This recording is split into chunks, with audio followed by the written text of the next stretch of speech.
Good morning, good morning, good morning, and welcome to the International Mastermind Association Thinking Grow Rich show. My name is Galen Bingham. I am the leadership strategist, and I am just excited every time I get an opportunity to hang out with you guys to discuss the principles of Think and Grow Rich.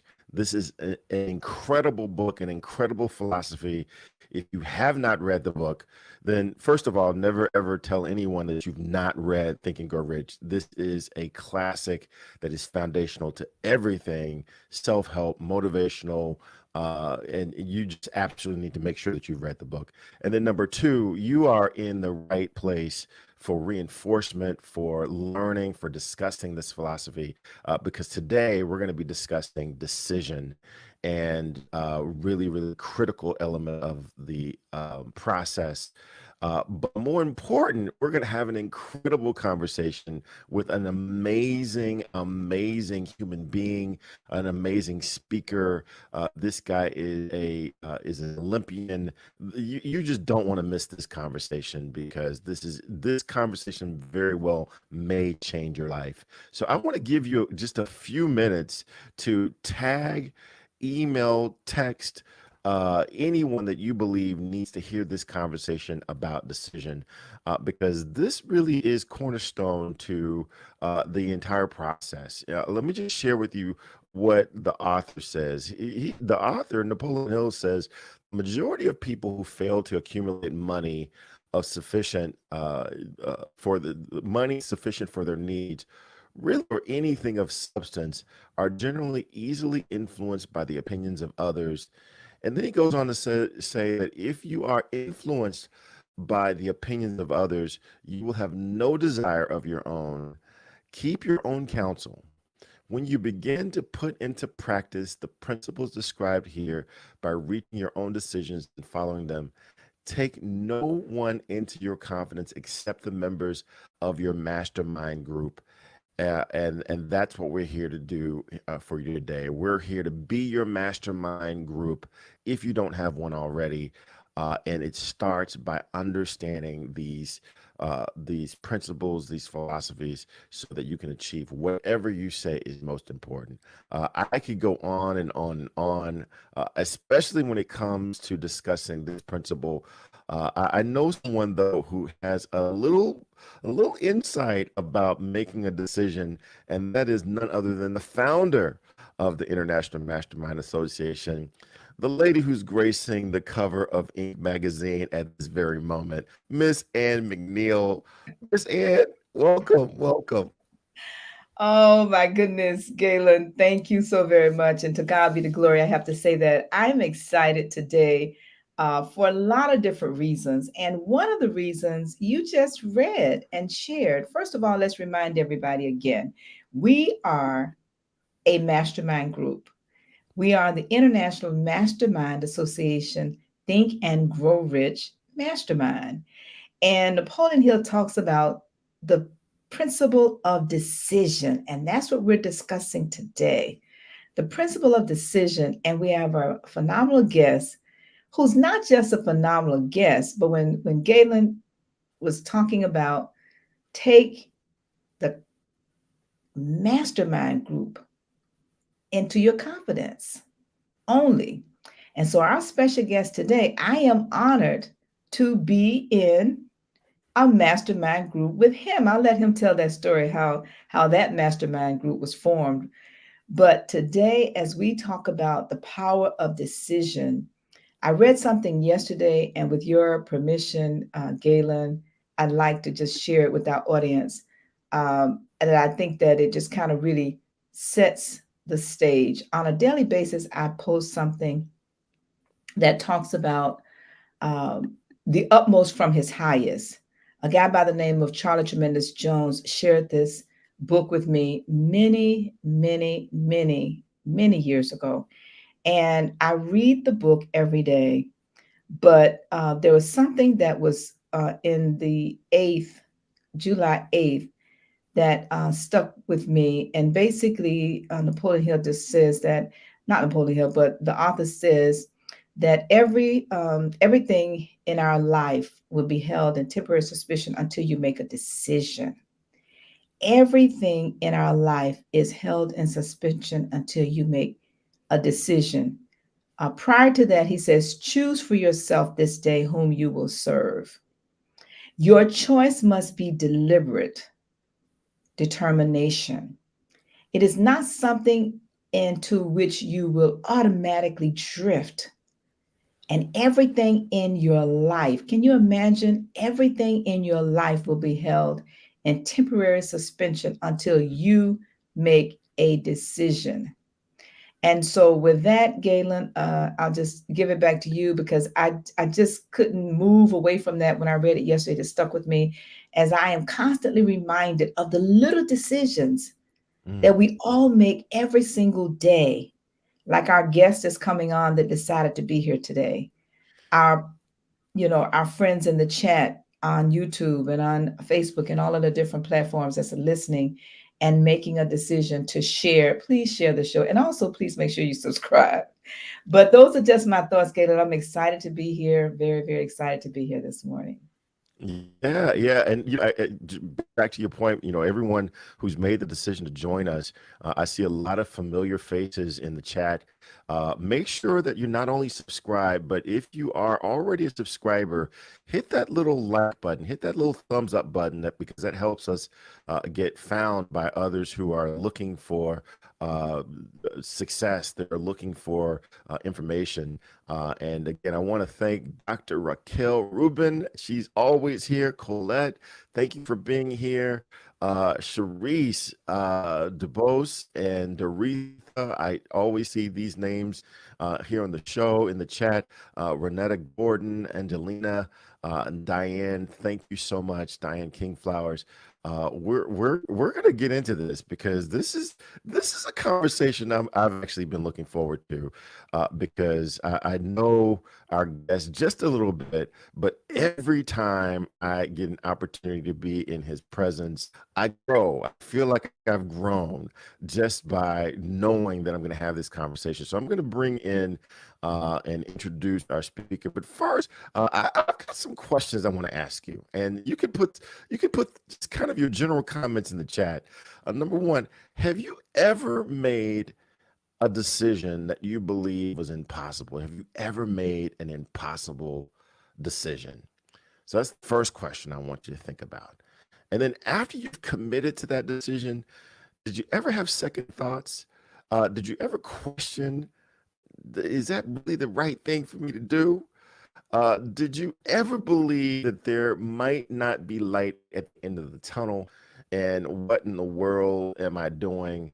So I'm just going to pause for a little bit and let you guys answer just any of those questions. Have you ever made an impossible decision or thought, "Yeah, I made the decision, but oh my God, this is not going to work out"? Go ahead and put some comments there in the chat. I see some comments starting to come in. I think most people can answer yes.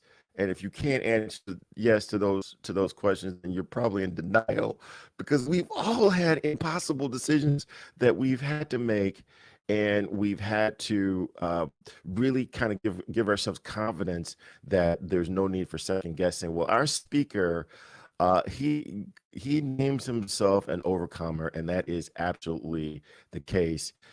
He has made some global impact. He's a combat army veteran. He's a four-time track and field All-American. He is a two-time Olympic trials qualifier. In order to make those things happen, you got to make some decisions. But he doesn't stop there. He had an injury that ended his Olympic dreams and his military career. But because of that injury, he went on to win long jump silver in Sydney, Australia. Sydney, Australia, as a Paralympic champion. He's advised four United States Secretary of States.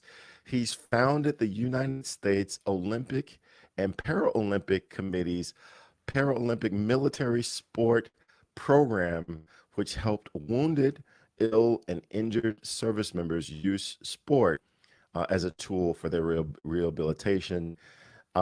He's got 2 TEDx speaker videos out there.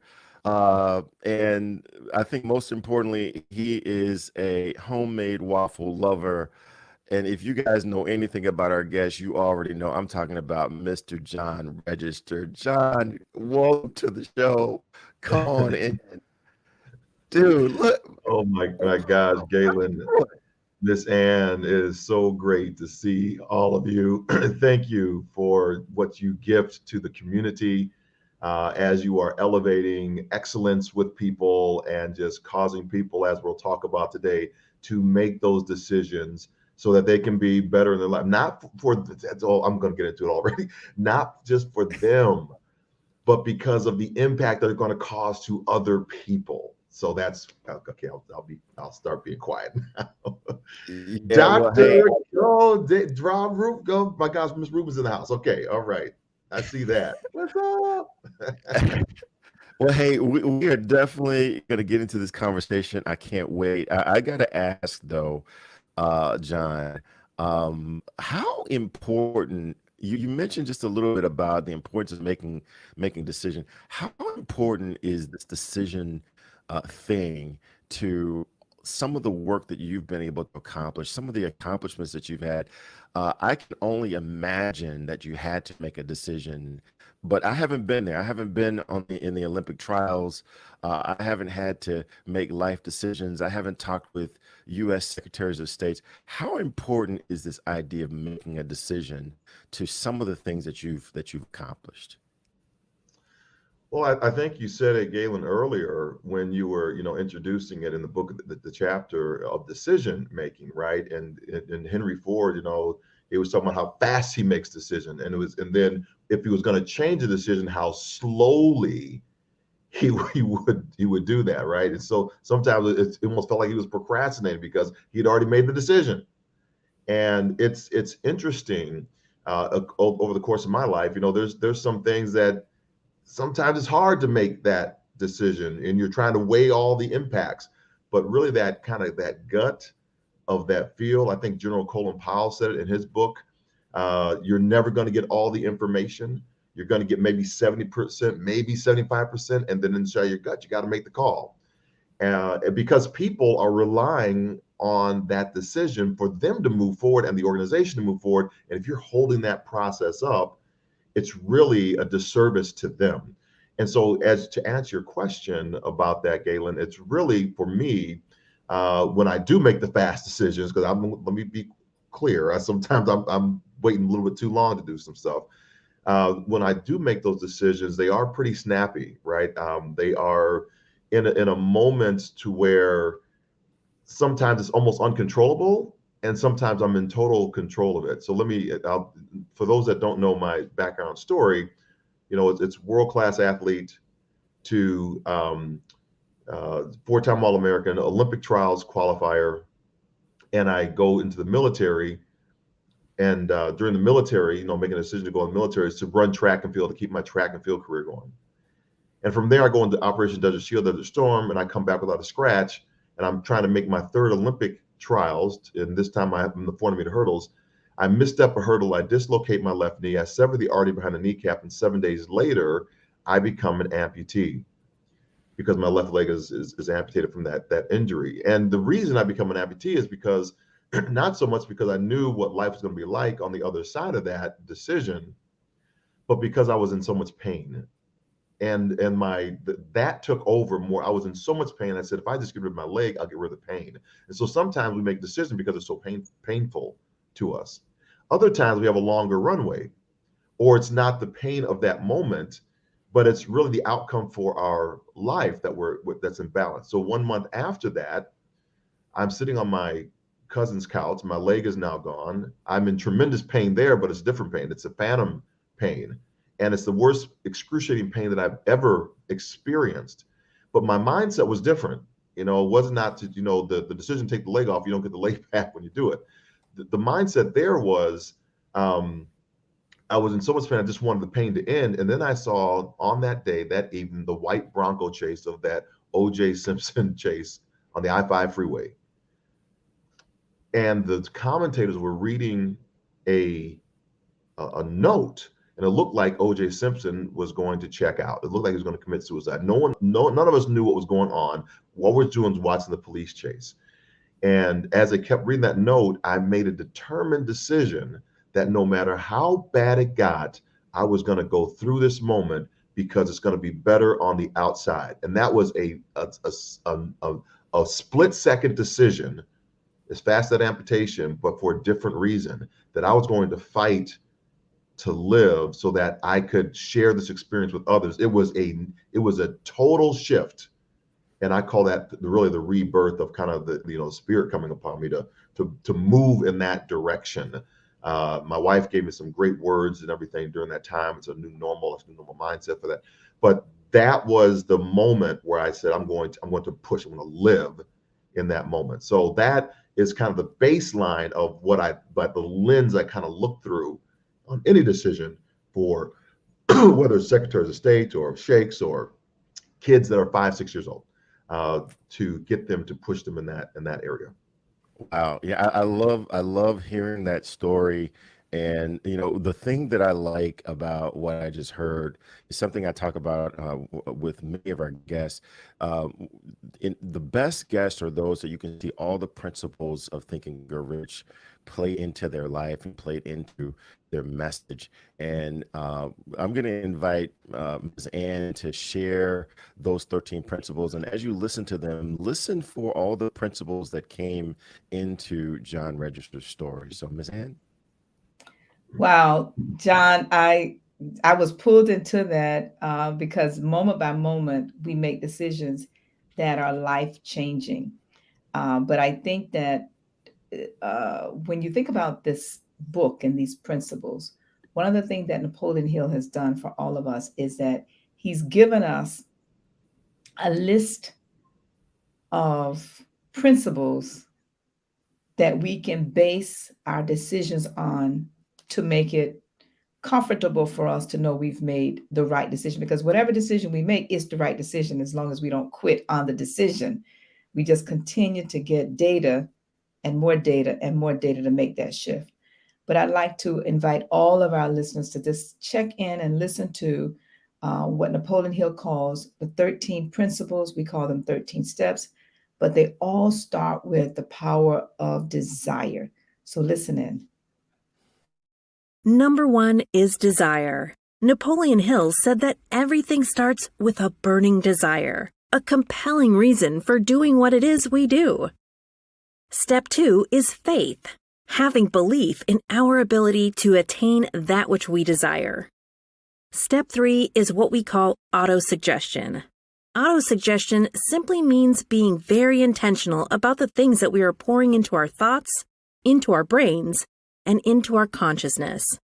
Our brains, our minds will receive everything automatically, but we have to work extra hard to make sure that the positive things are what we are feeding ourselves, because those positive thoughts are going to turn into positive actions.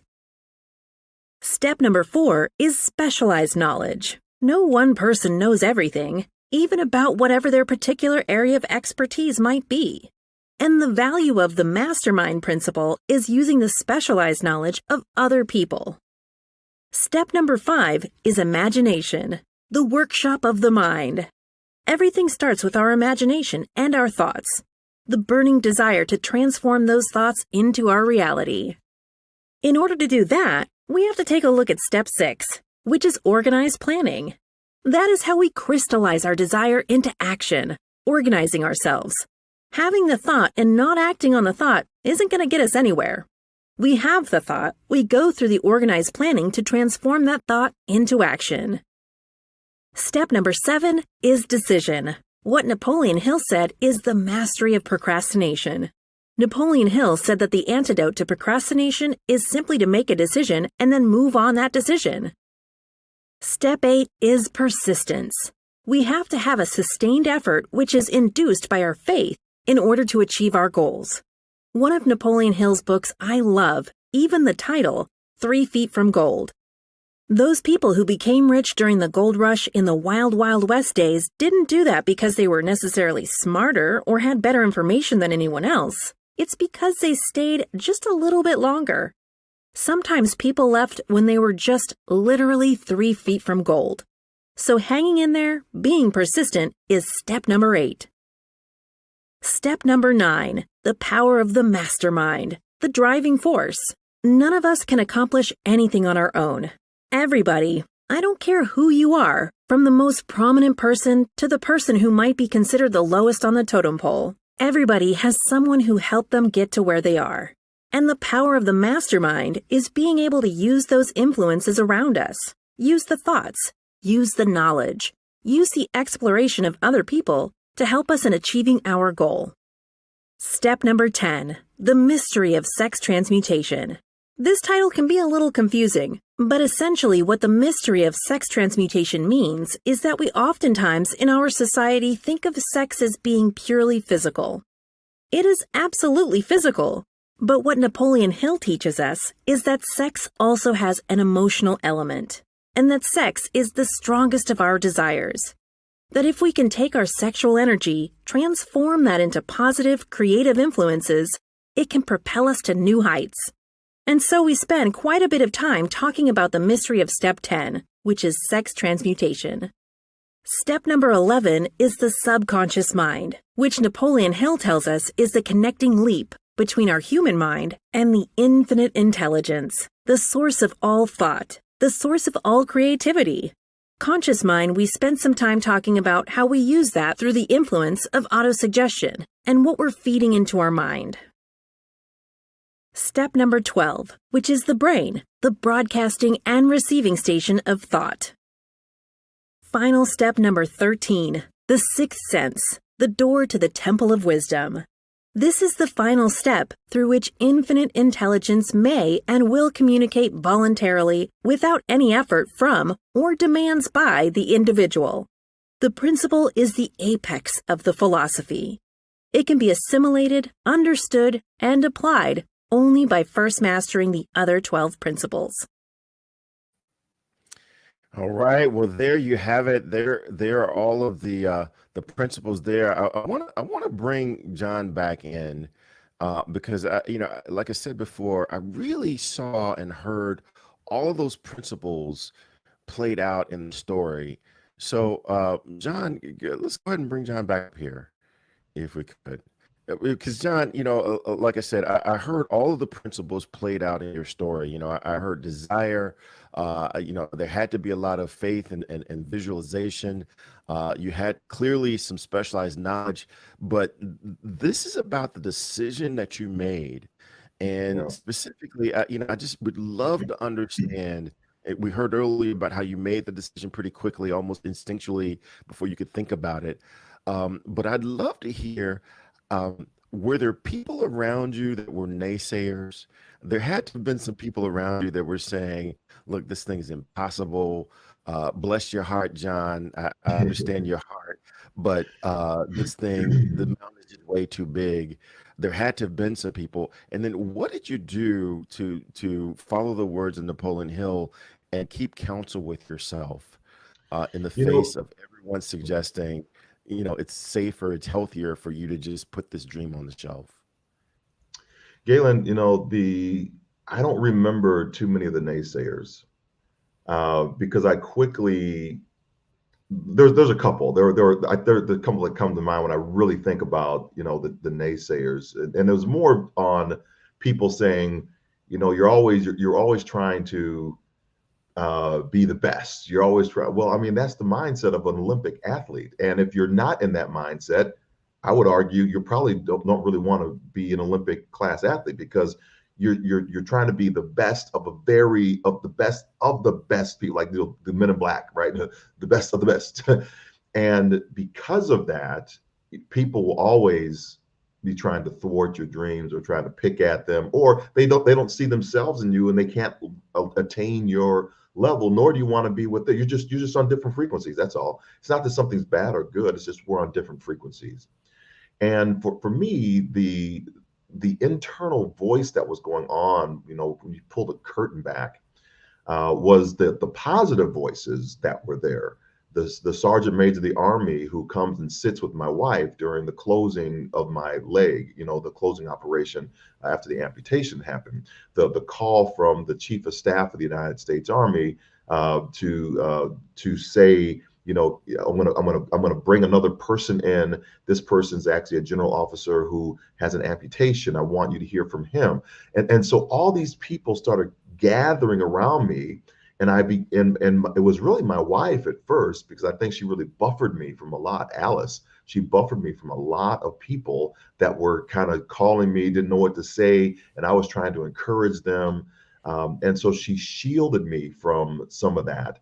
So that allowed only the positive voices to come into my world. So when we talk about decision making, before this decision even happens, do we have the framework in our mind to begin to make that decision based upon good information that we have put in? If you think about, I got water in this little bottle here, right? So, but if I'm walking around with Kool-Aid in there and I'm on a white carpet and I actually spill it, you're going to see the stain. But if I'm walking around with water on the inside and I spill a little bit of it, the water's, you're not going to see the water. Maybe you blot it up or something, but it's not going to leave a mark. It's not going to leave a stain. So what's inside of our temple, what's inside of our body is what comes out, during our time of testing. That's why it's so important when you're talking about the auto-suggestion, those things of what we're allowing into our mind. And that helps us make the decisions that we need to make.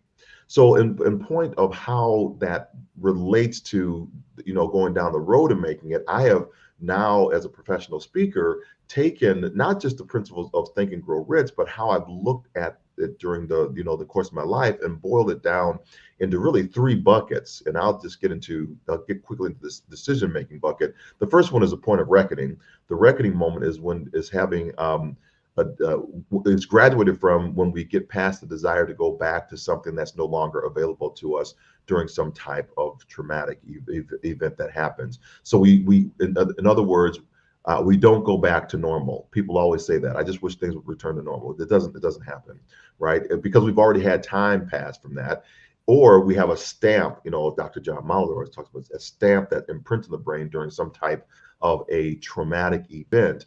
And we want to relive that thing. So it's very difficult to sometimes break that up.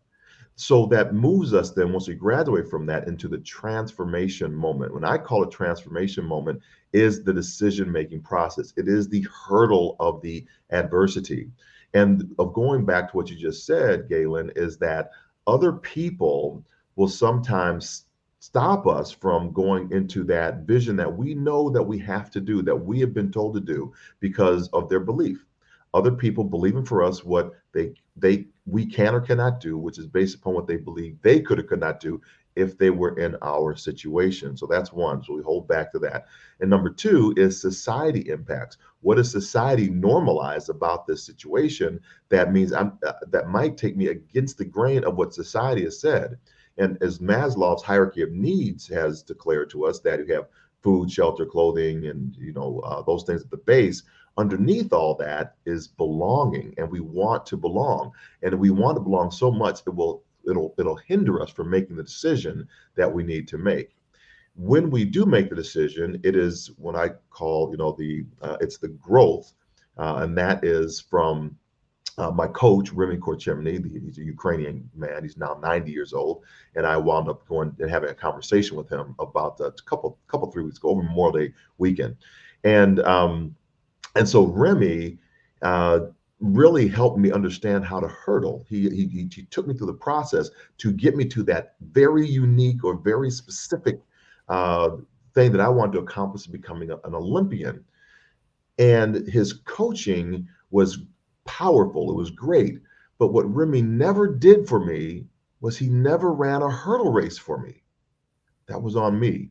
I had to make the decision to attack the hurdle that was in front of me, and I could get better and better by doing it.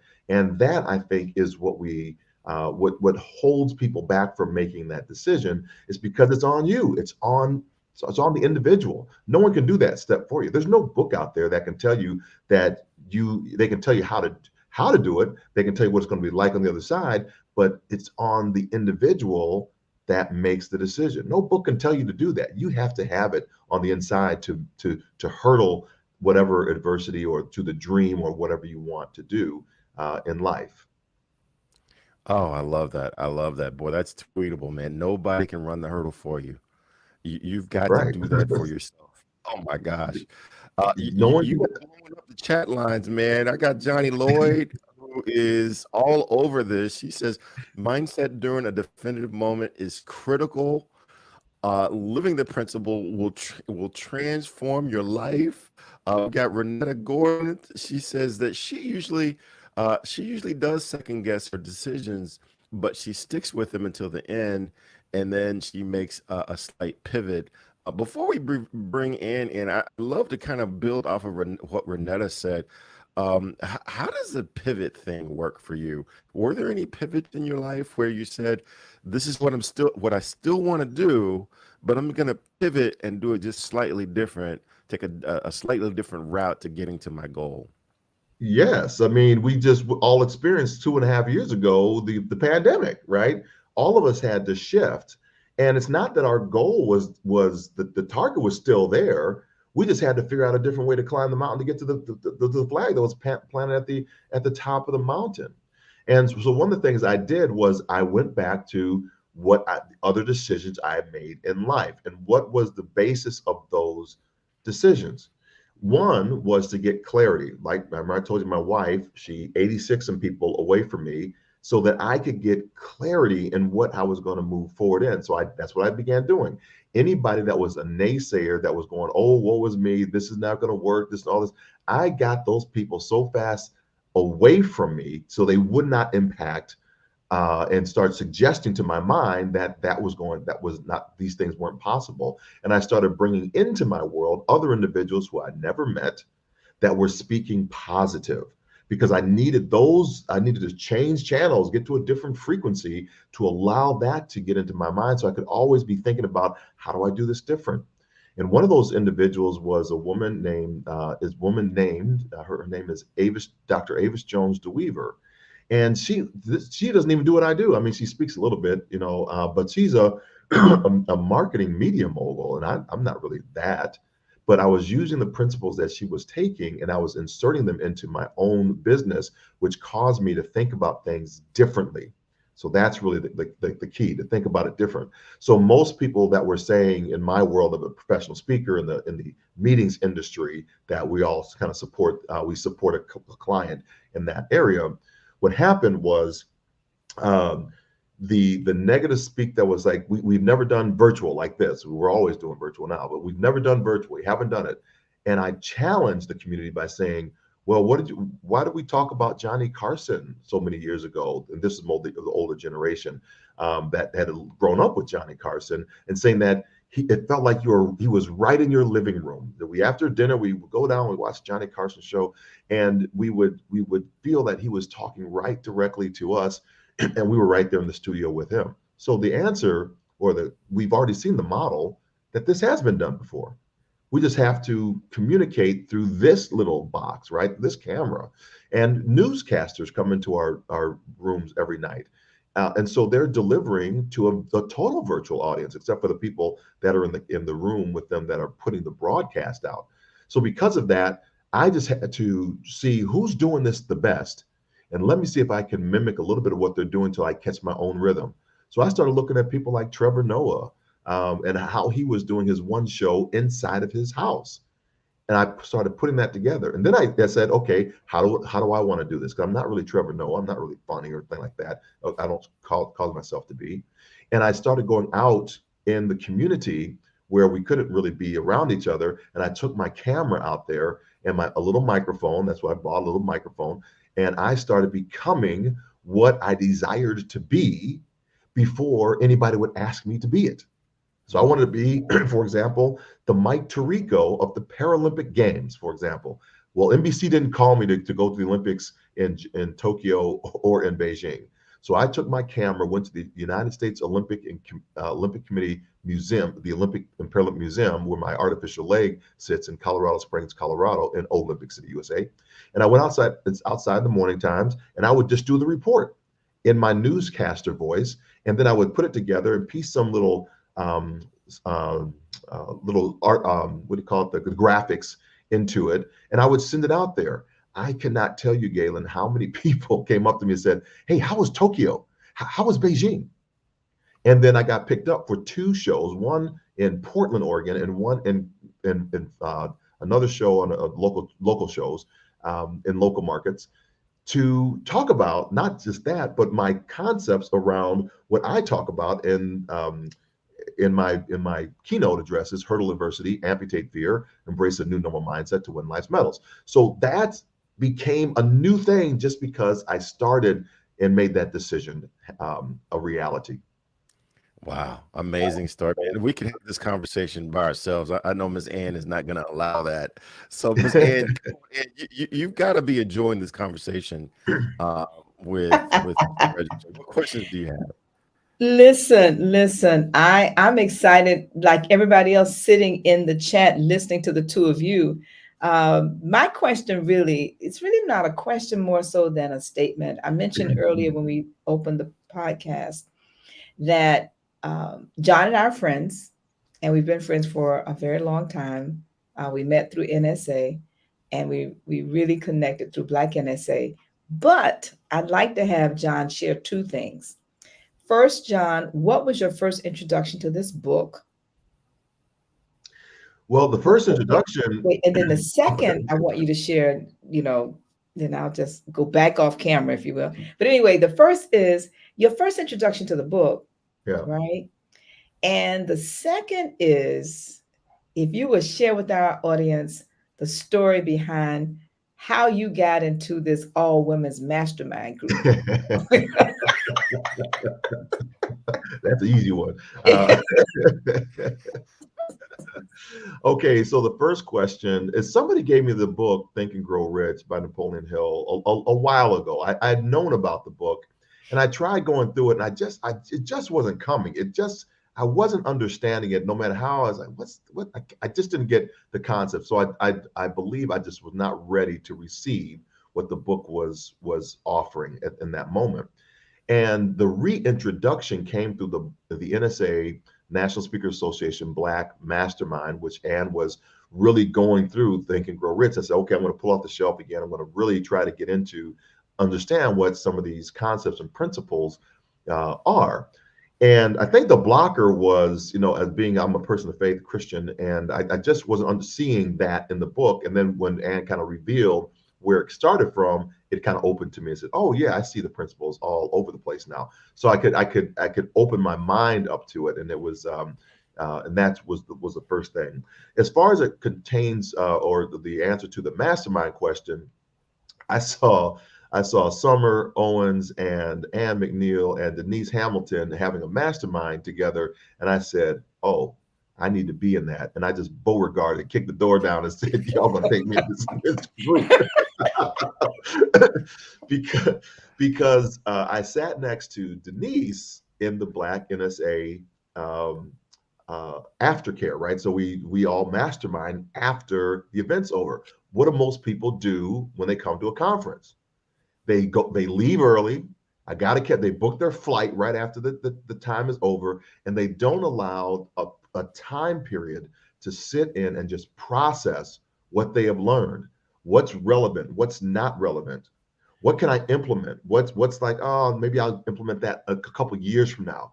So you don't have time to build strategies. And as we were in these strategy sessions after the mastermind, or after in a kind of a mastermind area after the conference, I was sitting next to Denise Hamilton, who was just dropping, like, every word she was saying was just gold.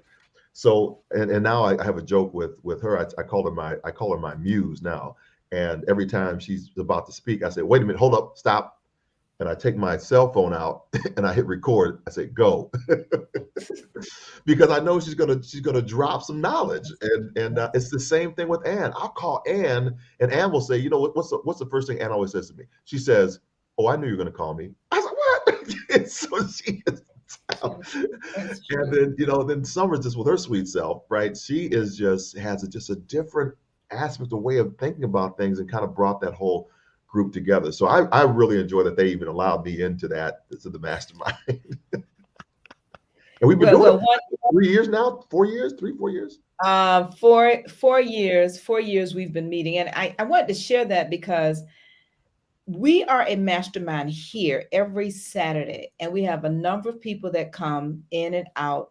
But when you find like-minded individuals and like-spirited individuals, and you are in a safe space to share your goals, your dreams, your visions, and also your challenges, Yeah. will you make the decision? That's what this is about. And this chapter tells us, you need a safe space to make a decision to work on your desires and share. But also, it's not a one-way street. It's reciprocal. John has brought phenomenal insights to our group. And I know our time is running. Where did the time go, Galen? I think y'all took all the time. But anyway, well, lastly, if you don't mind sharing, because this is a family affair. It is a family affair. John and I right now are in Nashville with I don't know how many other people attending the NSA, the National Speakers Association Influence 22 conference. It's our annual conference, and it has just been phenomenal so far. John and I also, interestingly, at the same time, we have been blessed with the privilege of sitting not just on the platform, but as board members of this phenomenal organization. And so I cannot think of a better opportunity to serve and to serve with individuals who's changing not just the US, but internationally, the lives of speakers, all because we decided to serve. Let me say that again. Many decisions we make moment by moment, we really want to vet it in the spirit of service. Sure, we're entrepreneurs. Sure, we want to make a profit, but are we profiting others in the spirit of service? Because it's not always about, what we get. I think oftentimes it's more about what we give. Because again, it's that decision moment by moment to serve. So Gator, I'm going to turn it back over to you. But my last question for John is if you can share anything you'd like to share about your family reading this book. Well, thanks, Ann. Yeah, it is a privilege to serve. And I think when we serve, we're opening up, right? We're giving so that now we can have abundance too. We can have that abundance mindset begins to allow us to receive so that we can give. And it just kind of just flows through us, right? That's what I believe. Now, with my family, in regards to my family, it's funny. I've had these books down in the basement for a very long time, and I purposely bought a lot of them. So when someone's interested, I would give them the book. So my daughter, my wife first came in, and I kept talking about the book, and this is, as she would ask me a question about the business and a sidebar conversation and stuff, I'll say, well, I'll just go back to one of the 13 principles in the book, and say, this is why I made this decision on whatever it was. And I said, it gives me confidence because I'll write down, Amity said, write down all those, the self-confidence formula, which I call the God confidence formula. And I began to write those things down every single day. And as she saw me doing it, she saw these apertures is opening up. And every time I did it, I was getting more and more businesses coming to me just by writing it down. So she wanted to start a business or do something in her life. And so she began doing it, and she's starting to see herself now and attracting to her individuals that are beginning to come that can help her get what it is she wants done. My daughter started reading the book. Now she is about to go down, make a major move to, she made a decision to make another move to Atlanta, Georgia. And all of a sudden, the world's beginning to open up, opportunities started opening up to her as she has made the decision to make this move without a job down there. And now she's got 5 offers because she decided to make the move. And her boyfriend has come over to the house. He wanted to sit down and chat with me. He didn't ask me to, for a hand in marriage, but he wanted to talk to me. So we sat down in the basement. We started talking about some things that was on his mind. And I gave him 2 books. I gave him, well, I didn't talk to the other book, but I gave him Think and Grow Rich. I said, you start reading this book. This book is, if you have any difficulty, we can go through it together. But I'm gonna, if you have some trouble, we can go through it line by line if you want to.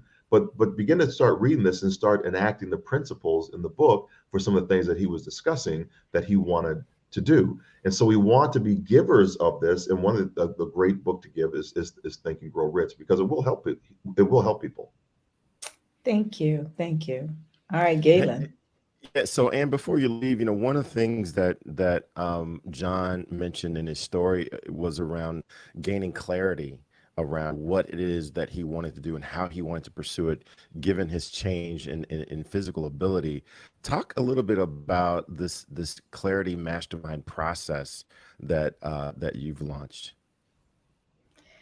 Wow. Well, let me start with and I know I keep saying we're starting to wrap up, but let me start with clarity starts with the first principle when Napoleon Hill asked all of us, how much money do you want? And oftentimes, people say, well, I don't want money. I want to be philanthropic and give away money. But how can you give away money you've not earned yet?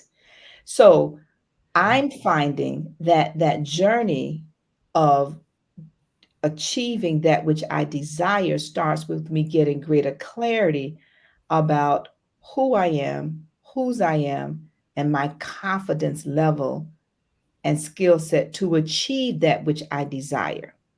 All right. So in other words, if I have a small desire, I only need a small level of clarity, confidence to achieve that desire. What I am personally and professionally learning is that as my desire increases, my need for a self-confidence at that level must increase. Thereby, my clarity increases, my clarity about who's my client and how do I serve them. So I created what's called a Clarity Mastermind. And John just mentioned some of the attributes because I shared it as a part of our mastermind group that we have with the four of us. And that includes exercises that we do on a daily basis. And the self-confidence formula is one of those exercises. And for any of you that would like to have more information about that, you can go to my website at annmcneil.com/coaching. And this is that clarity information. But I'd also, while I'm talking, I'd like to remind everybody, please consider joining us in January for clarity, not just for your own life, but for your entire family and your business, whereby we ask you to bring your life in writing to our annual meeting that we hold every single year in Boca Raton. This year, 2023, it will be held on January the 6th and the 7th at the Embassy Suites in Boca. And you can go to the International Masterminders.com website and you can register and get the information. You can also go to Eventbrite and get the information about that. Space is limited. We still adhere to COVID guidelines, even though it's been released. We still want people to be comfortable and we respect that. And then finally, we've created a Think and Grow Rich beta test where we are discussing the good and the bad and the ugly within our international mastermind group. And we'll drop the link in the chat if you want to join us. You can go to internationalmasterminders.com/group mastermind. And that will allow you, you get it's free. You'll get a login. It's going to be on Tuesday. It's only for an hour, but we bring individuals who are mastermind. And if you'd like to participate and be one of our guests and share your mastermind process, principles, and best practices, and like John and I know from our mastermind group, when COVID hit, we were on that call our mastermind group was meeting, right, John? Every single week. And COVID is now lightening up. And we are struggling as a mastermind group to all come together again at the same place at the same time. Why? Because people now are busy executing all the plans we discussed during that time. So again, it's whatever you decide to make it. And if you want additional information, International Mastermind Association is a not-for-profit, and we'd love to have you participate with us and share your best practices. All right, Galen. Yes, wow, this has been an incredible conversation. And to your point, Ann, I don't know where the time is gone, but I would love to just circle back around and just ask everyone. So, starting with you, John, any last words you want to leave with the guests, and how can people get a hold of you if they want to get more of this energy, this inspiration from you? And I think you got a couple of books out there as well. So definitely share how people can get a hold of you and any final words. Well, thanks, Galen. And just so honored to be on the show with you and Galen today. My website is www.johnregister.com, just common spelling JOHNREGISTER. And on the website is all the ways that you can kind of connect with me socially. I do have a link tree out there. I think we can put that in the show notes or something, and that kind of gets you some other videos and things. But that's the best way is go to the website. And on there, if you're looking for someone I'm a mindset shift speaker, taking you from mindset to mindsight. So there's a book me now button on there, and that begins the process if you want to bring me into your company, and we can talk about a way we can to work a program for you. Everything's very specific because we want to make sure that it's not a cookie cut program for that. So reach out to our staff, and we can do that through that book me now button. Secondly, thanks for the book shout out. I did write a book called 10 Power Stories to Impact Any Leader. Journal Your Way to Leadership Success. This is a very down, dirty, quick book I wrote within like 2 months. The COVID was coming on into the United States at that time. I was speaking for Secretary Mike Pompeo to all of our U.S. ambassadors that were, scattered all across the world. And one of the things that they were struggling with was telling their story when this crisis was coming upon them. We didn't know it in the United States at that time, but I saw it on their faces because they were having to shift in different parts of the world because people were dying all around them, and they were being overrun, so to speak, but it hadn't hit U.S. shores in the way that it was about to. So the wave was coming our way, and they were freaking out. So I wrote this story, I wrote this book, 10 Power Stories, which are 10 of my stories that I don't really share from the platform, and talk about what I learned from those stories. So story point, and then the application is for each person to then see, because when we read something, we see how it applies to our life. And I want the person to capture from each one of those stories whatever was triggered, and I do it by a form of questions. So at the end of the 10 stories that you read of mine, of my book, then you'll have 10 of your own stories. So when sometime a crisis comes or a shift or a pivot has to happen, you have 10 of your own stories, and you don't need to call me in as a professional speaker because you have your own stories. And I think that's the abundance mindset that we were talking about earlier. So 10 Power Stories, I think that you can get that on Amazon. It's in Kindle form. And then just reach out to me on I think john.register@outlook.com if you want to get the paperback copy with the workbook to go with it as well. Ah, fantastic, man! I'll tell you, this is a show about giving. Boy, he's just steadily giving. And what are some of your final thoughts? What are some of your ahas? And how can people get a hold of you if they want to work with you directly? Well, first, let me say to John, I am so honored to be, a friend. Yes, I really am. And Galen, I can't say to John without saying to you, hey, you're the man. What can I say? Like he does not already know that. But John and Galen both, I am so appreciative to serve because I've sat here this morning and I've been served by the two of you. So thank you. Again, my name is Ann McNeil, and I am the Master Wealth Builder. And thank you, Galen, for helping me with my self-confidence this morning, reminding me that, yes, I am on the cover of Inc. And so I have to work on that because as my self-confidence rises, I am becoming more humbled in the spirit of service. Now, niche to be rich.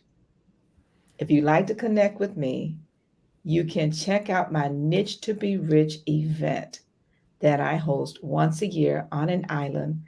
And the space is limited. Yes, space is limited. And so you can reach out to me at annmcneil.com. My takeaway, John, as long as I sat with you as you were writing this book, I just got it.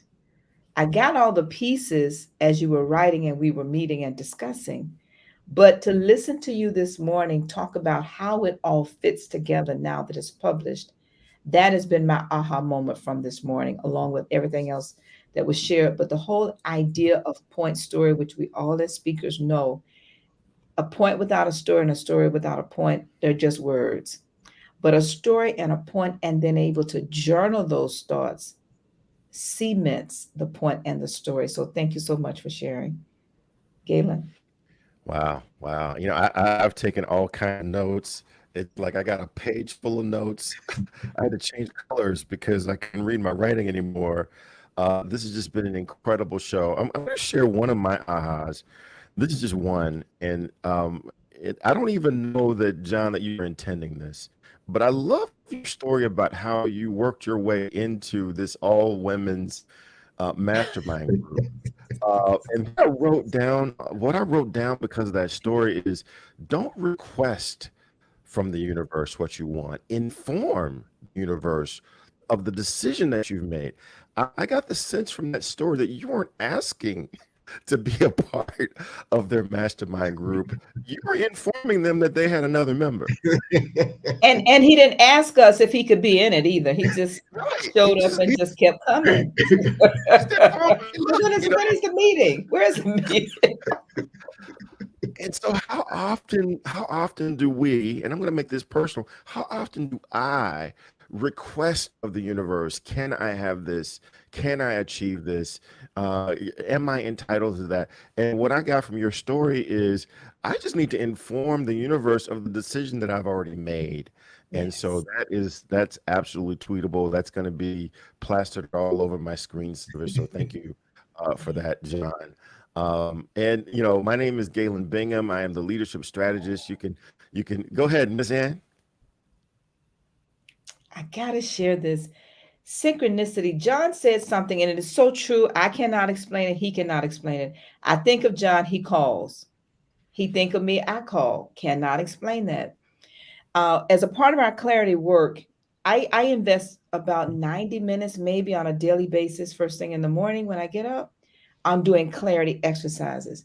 And Saturday, a week ago Saturday, right before we talked, Galen, I don't know if you remember, but I mentioned on the podcast last Saturday, I said to you, Galen, and all of the listeners, I said, this morning I did something a little different. I said, every morning I have a set of things I do. One of the things that I don't do is click. When I'm on YouTube, things pop up. I just, just in that. Something popped up on YouTube from Earl Nightingale by this guy. His name was Alan E.N. Gray. Alan E.N. Gray. And I mentioned it last Saturday, Galen. I'm talking about synchronicity and the decisions we make moment to moment and how they can impact our lives. Galen, I said that this guy, Earl Nightingale, was talking about Alan E.M. Gray. And he talked about the fact that Gray wrote a book, a paper, on the common denominator of success. Now, the common denominator of success, people who are successful do things, and they have a habit of doing things that unsuccessful people don't want to do. It's not that they want to do those things, but they create a habit of actually taking the action. Now, hold this thought. Synchronicity, a decision. Galen, I shared this on the show. I wrote notes. It was so powerful, I wrote notes. Then that was 6:00 last Saturday, a.m. morning. I came on the show, 8:00. Galen, John, 12:00, same day. Guess what shows up in my mail? Anybody take a guess? If you're listening on YouTube, put in the chat. I know the show is over today, but put in the chat. Take one guess what showed up in my mailbox.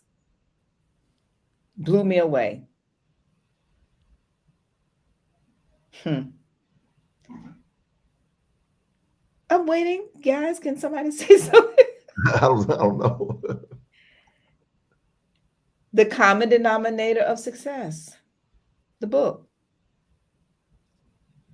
Hmm. The common denominator of success book shows up in my mailbox at 12 o'clock when the mail came. Hmm. So I'm saying that to cement and finalize and close out this point. Synchronicity and the idea of making a decision. Now, if I had decided not to click, now please don't click everything you see. That's not my point. I enjoy listening to Earl Nightingale. And I was finished with my exercises for that morning. This popped up, I clicked it. And it was such a good information about how we have excuses about why we're not successful. Mm. There is a common denominator of why we are successful or not. We're the same people, but the only difference in the common denominator is the habit of doing those things that unsuccessful people don't want to do. That's the common denominator for success.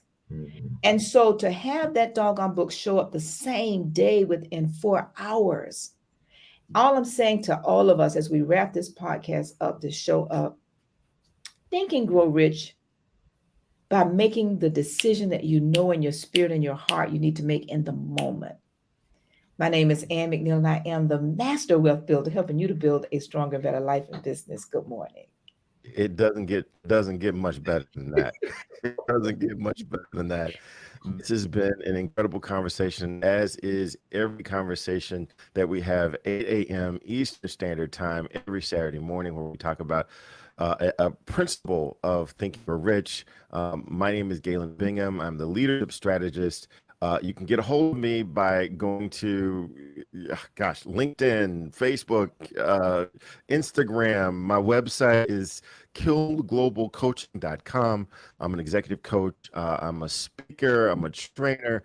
But the best way, the most fun way is to subscribe to my podcast, Whiskey, Jazz, and Leadership, on every podcast platform. We talk to leaders from around the world, and including in every industry. We talk about the whiskeys they drink, the jazz music they listen to, and what it really takes to be an effective leader. Double dog dare to try jazz once. I'm going to see if I can get John Register to be on that show, because this has been an incredible conversation. And again, I just want to thank not only Miss Ann for letting me hang out with you guys every week, but also John Register for giving me an absolute clear vision of what success looks like. Plus, he is an Arkansas Razorback, which my dad is a Razorback. And for the first 25 years of my life, I thought University of Arkansas was college. I thought that there were no other colleges but the University of Arkansas. So thank you so much. Until next time, I want to thank you guys. Please join us each and every week. We have these kinds of conversations with the purpose of helping you along this journey. Next week, we're going to be talking with Stephen Washington. Another incredible story, and would love to have you be a part of that, because it just may change your life. Until next time, take care.